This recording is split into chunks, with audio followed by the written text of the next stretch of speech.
अध्याय 1 भाषा लैंग्वेज। इस पाठ में आप सीखेंगे लर्निंग ऑब्जेक्टिव्स।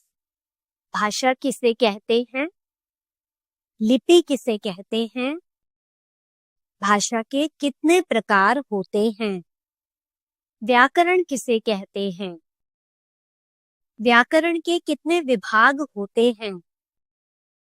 देखिए, पढ़िए और समझिए। निर्देश, चित्रों को ध्यान से देखिए। बच्चों, आपने चित्रों के माध्यम से देखा कि कौन क्या कर रहा है। जैसे पहले चित्र में एक लड़की टेलीफोन पर बात कर रही है। चौथे चित्र में एक लड़की कविता लिख रही है। यह बोलना, सुनना, लिखना और पढ़ना ही भाषा है। यही कारण है कि आप इनकी बात समझ सकते हैं। भाषा को जानने से पहले इसके विकास को जानना जरूरी है। आइए इसके बारे में जानकारी प्राप्त करें। भाषा की उत्पत्ति और विकास। जब भाषा का विकास नहीं हुआ था, तब मनुष्य अपनी बात दूसरों को समझाने के लिए संकेतों का सहारा लेता था। इसके बाद उसने अपने मुंह से कुछ ध्वनियां निकालकर अपनी बात समझाना शुरू किया। तदंतर इन ध्वनियों के लिए उसने कुछ चिन्ह निर्धारित किए। बाद में ये ही चिन्ह वर्ण कहलाए। इन्हीं वर्णों को जोड़कर शब्दों की और शब्दों से वाक्यों की रचना की गई। इस तरह शनैः शनैः भाषा का विकास होता चला गया। हिंदी में भाषा शब्द को संस्कृत के भाष धातु से लिया गया है, जिसका अर्थ है बोलना।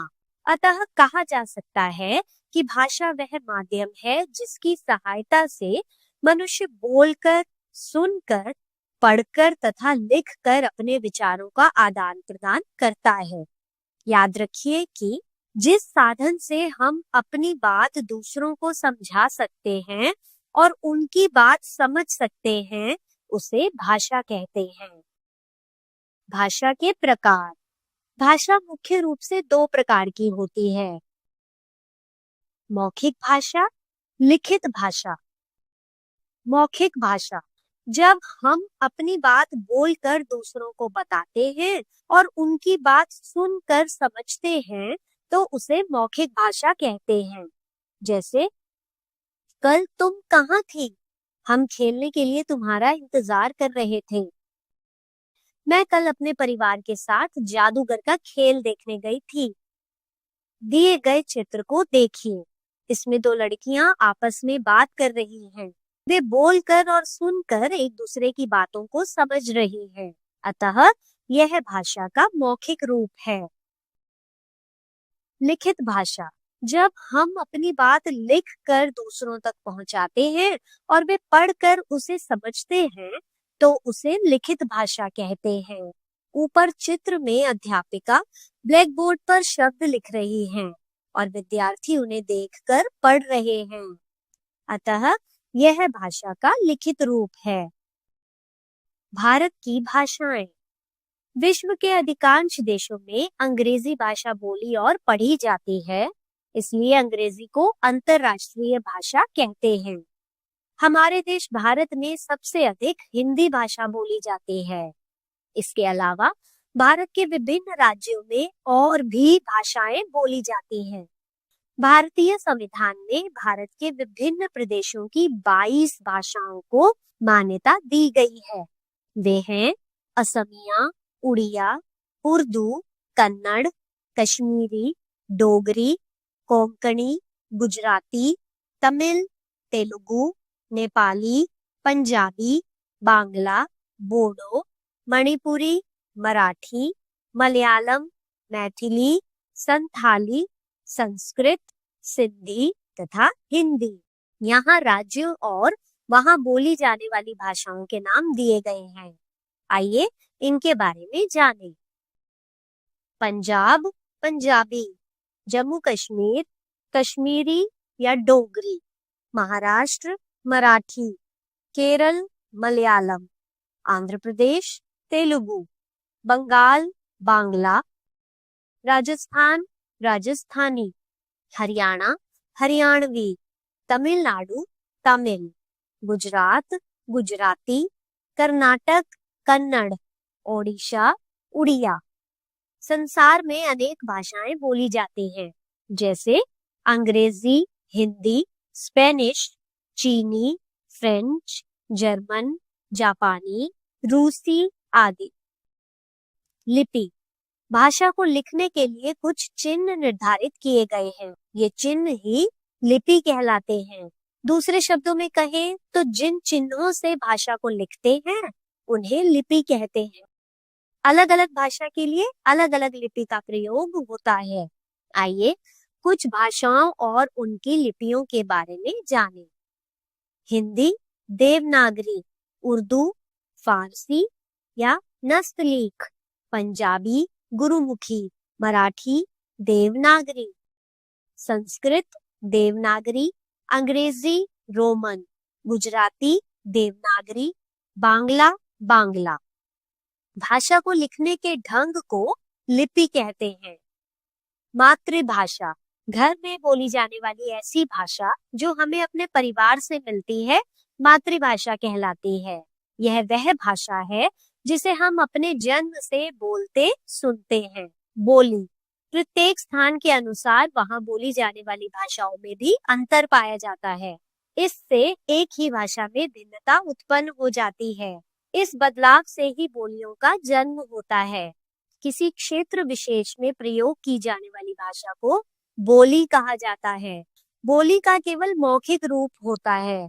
इनका लिखित रूप ना होने के कारण इनमें साहित्य की रचना नहीं की जाती। भारत में अनेक बोलियां प्रचलित हैं, जैसे बुंदेलखंडी, राजस्थानी, मगही, नागपुरी, भोजपुरी, ब्रजभाषा, खड़ी बोली, मेवाड़ी आदि। राष्ट्रभाषा, वैसे तो भारत में अनेक भाषाएं बोली जाती हैं, लेकिन हिंदी एकमात्र ऐसी भाषा है जो पूरे देश में बोली और समझी जाती है। यही कारण है कि हिंदी भारत की संपर्क भाषा है। इसे अभी राष्ट्रभाषा घोषित नहीं किया गया है। राजभाषा, जिस भाषा का प्रयोग देश के सरकारी कार्यालयों, संस्थानों आदि में कामकाज के लिए किया जाता है, उसे राजभाषा कहते हैं। हिंदी को 14 सितंबर 1949 को भारत की राजभाषा घोषित किया गया। व्याकरण, चित्रों को देखिए और इनके नीचे लिखे हुए वाक्यों को पढ़िए। तितली फूलों में मंडरा रही है। लड़की पौधा लगा रहा है। मोर जंगल में नाच रही है। पहला वाक्य तितली फूलों में मंडरा रही है गलत है।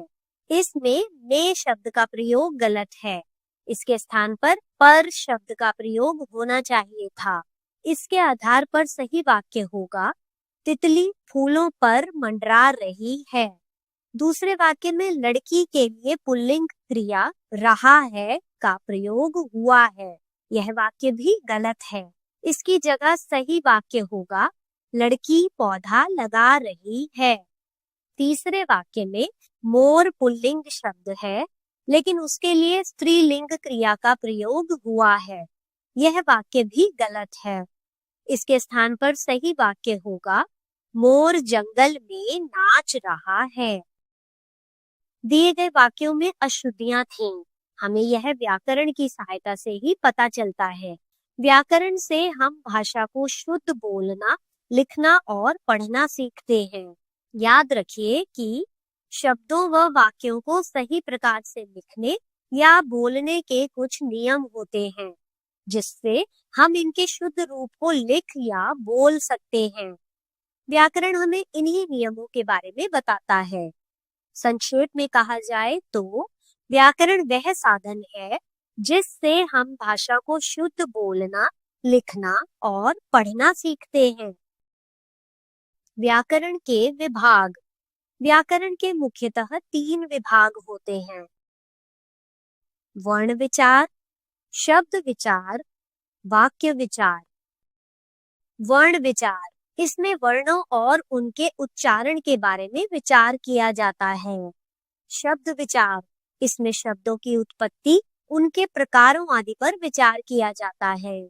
वाक्य विचार, इसमें वाक्यों और उसके भेदों, रचना, विराम चिन्ह आदि के विषय में विचार किया जाता है। आपने सीखा, लर्निंग आउटकम्स। बोलना, सुनना, लिखना और पढ़ना भाषा कहलाता है। भाषा के दो प्रकार होते हैं, मौखिक भाषा और लिखित भाषा। प्रत्येक भाषा को लिखने के लिए प्रयुक्त किए जाने वाले चिन्ह लिपि कहलाते हैं। हिंदी भारत की संपर्क भाषा और राजभाषा है। मातृभाषा हमें जन्म से अपने परिवार से मिलती है। बोली का केवल मौखिक रूप होता है, इसमें किसी साहित्य की रचना नहीं होती। व्याकरण के द्वारा हम भाषा को शुद्ध बोलना, लिखना और पढ़ना सीखते हैं। व्याकरण के 3 अंग होते हैं, वर्ण विचार, शब्द विचार और वाक्य विचार।